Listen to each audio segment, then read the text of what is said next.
Hey guys, welcome back to Weavers and Worms, a beta update by the Archon Agency. The initial idea. So I'm going to quickly go over what we're doing because it's changed since we last spoke. My short story based inspired story that was going to be based on my D&D game played with the members of the Archon Agency has been scrapped, but it was an experimental writing format.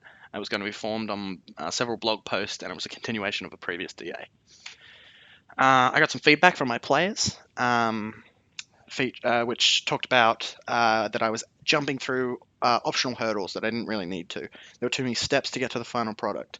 So I've cut down on some stuff, and I've improved on some other functions of my DA, and we've opted for a simpler approach.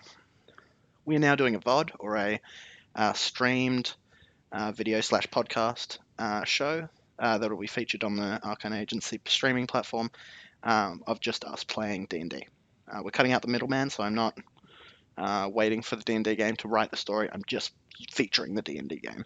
It's a quicker end result, which aligns itself with FIFO and Fist, and it follows the format of shows like Critical Role, High Hopes, Low Rolls, and Adventure Zone, which are all successful formats of the same concept.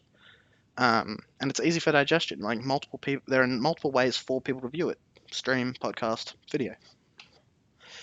So what is the beta content I have at the moment? So I'm prepping for the session 0, which is where they'll develop their characters, and I've been working on world lore and world organizations as part of that. So I have 2 documents up on my blog that help my players develop their own characters.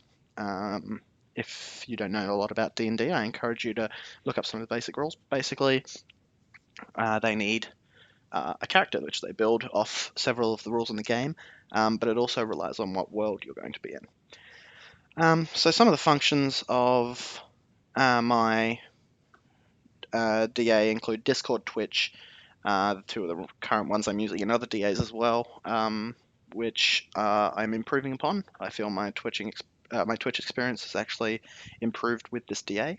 My Discord is always flourishing, thanks to the DA assignment in general. And I've actually found myself exploring the concept of fan art quite a bit. Pinterest is blowing up on my computer. I don't know if it's a virus or if it's an app at this point. It's crazy. It's everywhere. I haven't thrown away all the creative writing elements from my original short story idea. I need them to develop a story for them to play. And I've explored things like the niche community of Critical Role, which has given me an insight into the Matt Mercer effect, which has changed my perception of the game. So I think this is a much better idea than my original one. It builds off something I enjoy, and that in that way it isn't forced into an acceptable idea, a DA idea. It's ready-made for my blog and my streaming capabilities on the other DAs, so the only thing I'll have to kind of prep it for is YouTube, which is easy. And I'll be able to live tweet it, which is something I've always wanted to explore. Anyway, check us out at these sites, and I'll see you soon.